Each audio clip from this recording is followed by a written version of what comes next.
Oi, olá, eu sou o Cosmo, fora da Golfinho Sideral dessa vez. Eu tenho uma missão pra cumprir e vocês vão comigo. Acho que pode dar um formato legal pra esse tipo de vídeo que demanda um pouco mais de agilidade. Isso daqui é um teste, então não se esqueçam de deixar nos comentários se gostam ou não. Muito bem, Superman. Aqui vai um segredo, eu odeio fazer resenha. Existem várias delas por aí e eu tenho muito medo de só chover no molhado. Especialmente quando a fundação do canal foi construída em cima desse filme. Então, pra sanar a minha necessidade de sempre ser o diferentão, eu vou dividir esse vídeo em 3 partes. Opinião, teorias e uma tentativa de entender o real significado de uma frase que foi muito repetida nas redes sociais. Sendo que, na parte da opinião, eu vou buscar focar nos aspectos os quais eu ainda não comentei e que receberam um pouco de destaque no geral. Não preciso nem avisar que esse vídeo vai ter spoilers, né? Já deu tempo suficiente da maioria assistir. Só para tirar isso do caminho, tudo que for dito aqui é completamente enviesado, não leve muito a sério. Eu sou um fanboy tanto do Superman quanto do James Gunn, de toda a filmografia dele, de Super, a Human Z e Dia de Trabalho Mortal. Pra ter uma noção, O Esquadrão Suicida é meu filme favorito de todos os tempos. Dito isso, Superman é um caso engraçado. A sua experiência muda com a quantidade de vezes assistidas. Claro, dizer que amei o filme logo de cara é um eufemismo, mas ainda assim leva tempo para se acostumar com o ritmo. Ele consegue ser o completo oposto dos filmes anteriores nesse quesito, ao mesmo tempo que carrega o coração do Donner, a ação do Snyder e a fantasia dos quadrinhos para criar uma experiência mágica. Uma bomba de esperança e emoção tão necessária hoje em dia que te faz querer melhorar como pessoa. O início já é insano. Com meia dúzia de texto e algumas linhas de diálogo, já temos tudo que você precisa saber sobre o mundo, motivações, protagonistas, aliados e vilões. Eu sempre admirei muito a sagacidade do Gunn para sintetizar as histórias. Ele não precisa de muito para criar cenários criativos, estabelecer arcos e mostrar o coração do filme. Com 10 minutos você se cativa por esse Superman e anseia pelo que virá a seguir. E eu não posso deixar de citar a importância da trilha sonora nesse início. Entendam que eu não tenho nostalgia alguma com a trilha do Williams, só que o trabalho do John Murphy e do David Fleming mexeram com o meu cérebro. Já nos textos, os meus olhos queriam encher de lágrimas e essa sensação só se repetiu ao decorrer do filme, tanto com o tema do Superman quanto com as composições originais, Krypton, Luthor Corp, Ultraman, Gangue da Justiça, etc. A frenesia é desorientadora e a música te coloca na ponta da cadeira constantemente. E talvez esse seja o aspecto que mais machuca o filme. Superman acaba sendo menos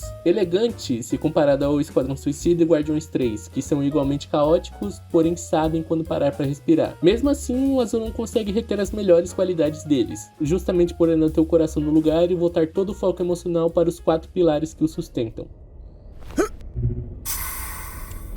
Vou ser bem breve aqui, já falei muito desse Lex Luthor, mas eu não tenho culpa do Nicholas Hoult ter se consagrado instantaneamente no pódio dos vilões. O cara exala ódio e imponência. O Gunn realmente levou por coração todas as críticas que fizeram ao Ronan e decidiu não errar desde então. De alguma forma, esse Lex acaba sendo a versão mais fiel aos quadrinhos e ainda mantém todos os trejeitos do roteirista em seu DNA, com toques de autoevolucionário e da subestimada Aisha. Não sei se esse detalhe foi intencional ou não, mas o fato de todas as ameaças serem orgânicas e não simples robôs adiciona ainda mais o seu complexo de superioridade. O Luthor escolhe subjugar vida para cumprir seus objetivos, apenas para ter alguém com quem gritar e humilhar. Isso até contrasta com o próprio Superman, que tem ajudantes autômatos para não se dar o direito de condicionar uma vida aos seus interesses próprios. E mesmo assim os robôs recebem um tratamento melhor do que qualquer um naquela sala de comando gigantesca. São esses detalhes que fazem toda a diferença no momento em que seu arco culmina no monólogo sobre ódio e inveja que me dá arrepio só de lembrar. E é realmente legal que superficialmente o plano desse Lex ainda inclui sair como dono de um punhado de terra. Meio que isso virou uma tradição no cinema. Dito isso, eu saí um pouquinho decepcionado com a Planet Watch. Claro, eles não eram foco, mas eu esperava que seus arcos fossem um pouco maiores do que uma simples frase. A engenheira é legal visualmente e me dá a esperança de ver ela logo no futuro com a Authority. E vocês sabem o que eu esperava do Ultraman. Não é exagero dizer que sua utilização foi anticlimática. Eu só queria um bizarro, cara. Bom, pelo menos eles renderam cenas legais. Por outro lado, um vilão que eu não esperava nada, ou sequer sabia da existência, é o ditador da Borávia, Vasil Gurkos. Que caricatura perfeita de um líder populista nojento e mesquinho. Crédito total pro ator. É assustador saber que até em ficção esse tipo de gente consegue manipular a opinião de tal forma para sair como heróis da pátria e justificar genocídios. Ah, que falta faz uma mulher gavião.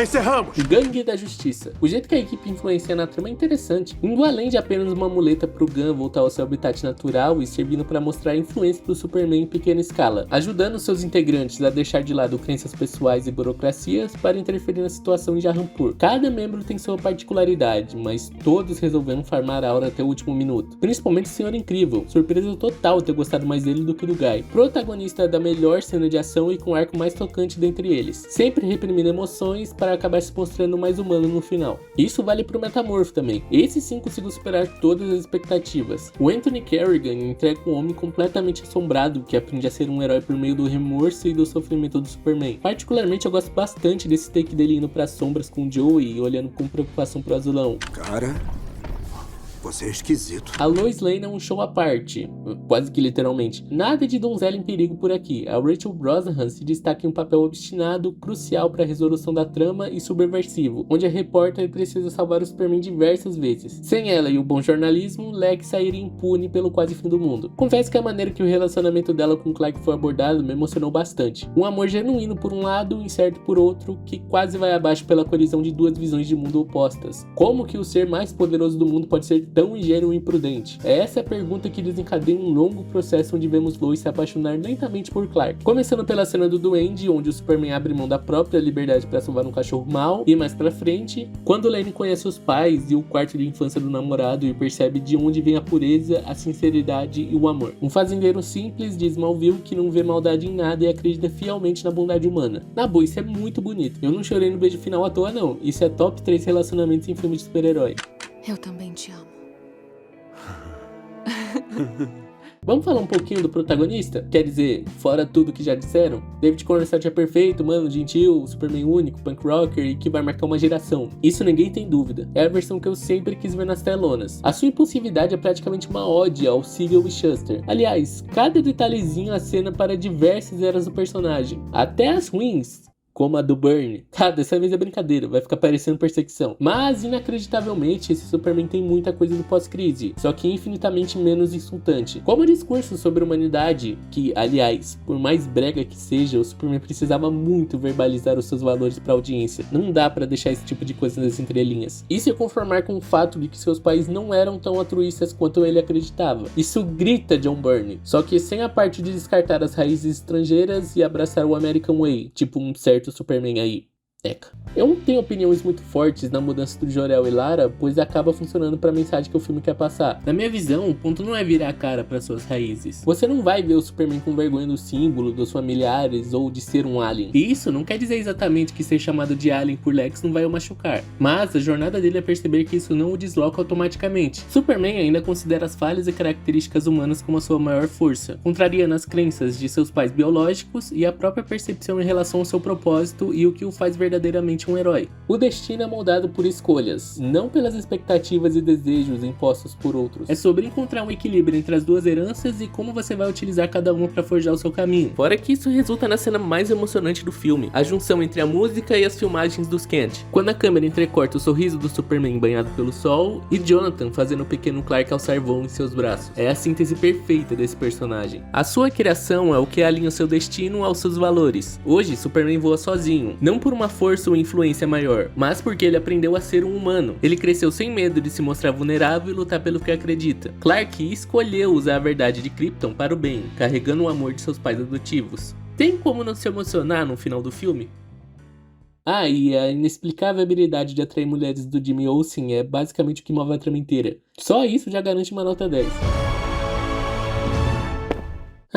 A sequência. Essa bendita sequência vira tópico de discussão de assim dia não. É Superman 2, Super Família, Gangue da Justiça, Incríveis, Superman Supergirl, Superman Authority. Todo mundo fez suas apostas sobre qual será o próximo passo de James Gunn no DCU. E pra ser sincero, eu acho que ninguém acertou ainda. O diretor, porém, falou diversas vezes que se trata de algo inesperado e não é exatamente uma sequência convencional. Pode chamar de prepotência da minha parte, mas acredito que eu tenho algumas boas ideias. O Gunn muitas vezes já descreveu o filme como algo tipo Superman 2, mas que não é Superman 2, e semi-sequência, onde o Azulão desempenha um grande papel. É importante ressaltar que ele também trata a segunda temporada de Pacificador como uma sequência direta dos eventos de Superman, com muitas sementes para o futuro. Esse papo furado pode ser só distração? Com certeza. Pena que nem todo rato gosta de queijo, amigão. Obviamente, o caso é que não se trata de um Guardiões da Galáxia. Se for um filme do Superman, muito provavelmente ele vai continuar de Pacificador, Supergirl e, quem sabe, até Lanternas deixar. No fim da sua jornada, o protagonista resolveu as questões quanto ao seu destino e balanceou suas heranças. Essa história da mensagem, segundo o Gunn, acabou. Se você assumir que grande papel não significa protagonista,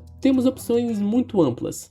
O destino do Ultraman foi bem donneriano, se é que isso faz sentido, ambíguo de propósito. Sim, ele foi engolido por um buraco negro, mas isso não significa morte. Não nesse mundo, pelo menos. Sendo direto, eu queria muito ver o Ultraman se tornando bizarro em um filme. O personagem abre brechas para tramas muito únicas, intimistas e inocentes, onde uma pobre criatura tenta forçar um propósito para sua existência miserável, ser como sua matriz genética perfeita. A dimensão de bolso já era composta por blocos de bismuto, então matéria-prima para construir um mundo bizarro é o que não vai faltar. O Superman e o Jimmy poderiam até vir contra suas vontades, para tentar sanar a solidão do clone, ou então poderiam olhar direto para a fuga do mundo bizarro, onde os outros bizarros faziam uma revolução contra o Bizarro 1. As possibilidades são gigantescas, e considerando a preferência do Gunn por deslocados, essa opção já se torna bem provável. Falando no Olsen, a série dele é quase certa, então podemos riscá-lo da lista. O mesmo vale para Lois Lane, que se tiver um projeto, precisa ser uma minissérie com base na HQ do Greg Rucka, pois ela ainda é muito atual e necessária, infelizmente. A única opção restante desse trio seria um Lex Luthor. Se o Gunn quiser sair muito da zona de conforto, um thriller político onde o vilão tenta reconstruir a sua reputação pós-prisão seria muito bem-vindo. O cara não foi pra Belle Head à toa. Eu tenho quase certeza que isso vai reverberar em Pacificador e, com sorte, em Comando das Criaturas também. É meu sonho ele substituir o Flag na equipe. Resumindo, grandes são as chances dele estar em casa até o Natal. Também tem a questão da Legião do Mal. O James pode muito bem se aventurar na caixinha de areia vilanesca novamente e usar o Luthor num espelho ao filme de equipe heróica padrão. A Circe já tá pertinho dele, só falta o Coringa para completar a Trindade do Mal. E poderiam até aproveitar o Brody que já foi introduzido. Não custa nada sonhar. Outras coisas menores que eu pensei foi em filmes sobre a Legião dos Jornaleiros, o Guardião, Connor Kent, o Projeto Cadmus para juntar logo tudo. O Aço seria legal, Caçador de Marte, Lobo, Autoridade. Sei lá, ninguém esperava o Comando das Criaturas quando o Gunn falava sobre a sua nova série da DC, então a essa altura pode ser até os Heróis Esquecidos. Se lembra deles? Os que se reuniram para salvar o Superman do Vandal Savage, que por coincidência não são as Lendas do Amanhã? Tá legal, colocando os pés no chão, vamos falar sobre as possibilidades em que o protagonista é o próprio Homem do Amanhã. Uma temática derivada do primeiro filme poderia acompanhar Clark Kent em uma jornada para conhecer melhor a cultura do seu planeta natal. E para isso nada melhor do que um filme em que Superman e Supergirl se juntam para derrotar o Brainiac, certo? Tomando contato com Kandor no meio do caminho, revisitando memórias. O problema é que todo mundo espera isso, inclusive eu. Seria absurdo, sinceramente. Mas a boa notícia é que ainda podemos ter um filme mais ou menos parecido com essa premissa, estrelando o Asa Noturna.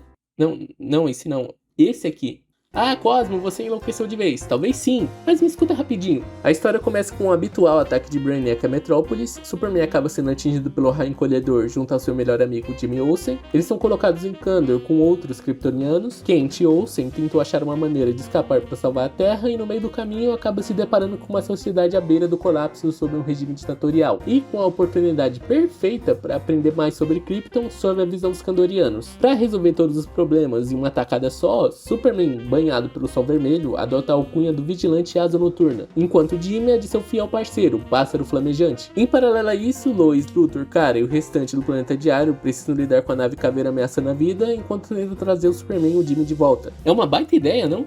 Não é? Tá bom. E por falar em invasões alienígenas, quando é que o Mongul vai aparecer no DCU? Meio que já tivemos a Mongal no Esquadrão Suicida, se quiser isso pode virar uma desculpa para um mundo bélico via Terra. Tem tantas histórias boas com o personagem, em especial a recente saga pelo Philip Kennedy Johnson, que pode servir de base para histórias tão legais em uma pegada gladiador. É um leque de possibilidades que se abre, podendo aproveitar tanto a Planet Watch ou a Gangue da Justiça, quanto outros meta-humanos tipo a Mulher Maravilha para formar um grande circuito de batalha e duelos épicos. Enquanto no plano de fundo, você teria o Superman liderando uma revolução pelo povo escravizado por Mongul e, na Terra, a Lois, Incrível, etc. assumiriam o mesmo papel da ideia anterior. Enfim, esse último tópico não envolve um projeto em si, mas sim o papel que a polêmica mensagem pode ter não só no Superman, mas no grande arco do DCU. Sim, vamos mexer nesse vespeiro de novo. Existe uma linha no discurso que ecoou na minha cabeça por dias e eu preciso colocar isso pra fora de alguma maneira. Não me entenda mal, descrever as intenções de Jor-El e Lara como fascistas é quase um eufemismo do ponto de vista terráqueo. O ponto não é passar o pano, longe disso. Nas palavras do diretor, a mensagem é 100% real e não teremos o retcon às custas do arco emocional do filme. O Superman já lidou com essa questão. Porém, isso não quer dizer necessariamente que não poderíamos voltar a explorar esse tópico de uma outra maneira. É basicamente ver o copo meio cheio ao desafiar a realidade para tirar algo bom de uma coisa ruim. Me parece algo que o Superman faria. E olha que essa ideia tá longe de ser algo revolucionário. Pelo contrário, tem muitas coisas que dá para tirar de Smallville. Na maneira em que a relação entre Clark e Jor-El evolui, tendo um início conturbado pelos mesmos motivos apresentados no filme, e se tornando fundamental para a construção do herói, por meio do equilíbrio entre as duas heranças.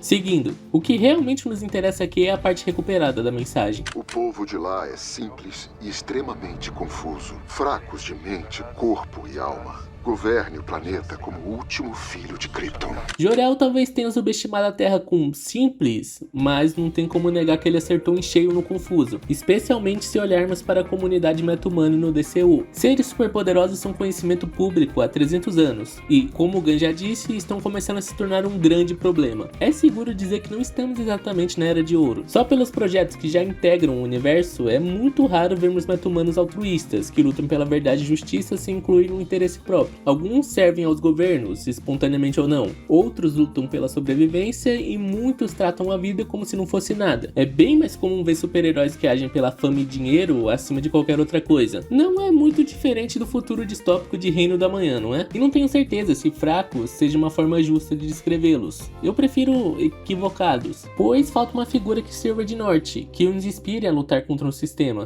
Livre-se de todos os que forem incapazes ou indispostos a te servir, Kal-El. Eu sei que eu tô parecendo um disco arranhado, mas é sempre bom bater na tecla moral desse filme. Escolhas e ações moldam o destino, os pais não decidem o futuro. Eles dão as ferramentas e cabe ao filho escolher como usá-las. Isso é especialmente importante nessa parte, pois o Superman nunca concordaria com isso. Ele não seria capaz de descartar qualquer pessoa, inclusive aqueles que o consideram um inimigo. No discurso final, ele ainda anseia que Lex perceba pelo bem da humanidade que eles compartilham de uma mesma força. Na sua visão, todos estão a uma mísera ajuda da redenção e qualquer pessoa pode mudar. Ele escolhe ver o melhor em todos, ele escolhe a bondade para resolver seus problemas e, convenhamos, isso é algo que precisa ser compartilhado com outros heróis. Assuma quantas esposas puder para que seus genes, o poder e o legado de Krypton sigam vivos nessa nova fronteira.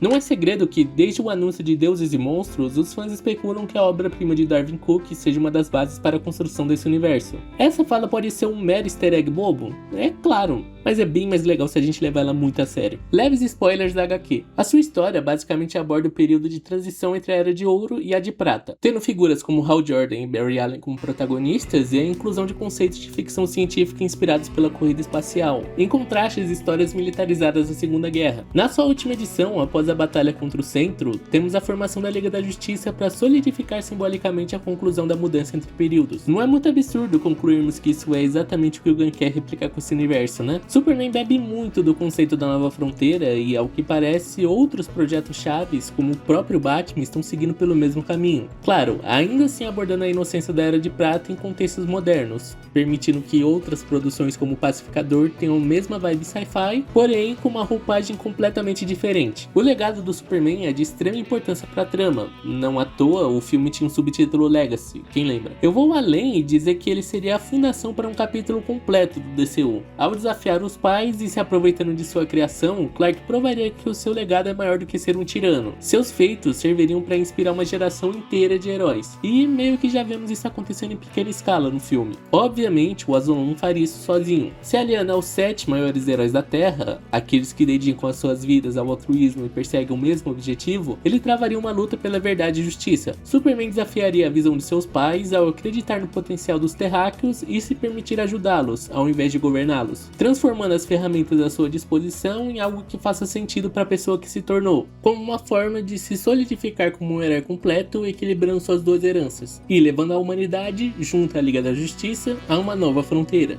Eu sei que essa frase já envelheceu mal nesse canal, mas pode me cobrar daqui a uns 2 anos, onde todo mundo vai estar assistindo um filme chamado Superman: A Nova Fronteira nos cinemas, tá? Ou só me chamem de louco e ansioso, sei lá. Nossa, essa volta toda pra justificar algo que poderia ser facilmente resolvido com um holograma interativo na Fortaleza.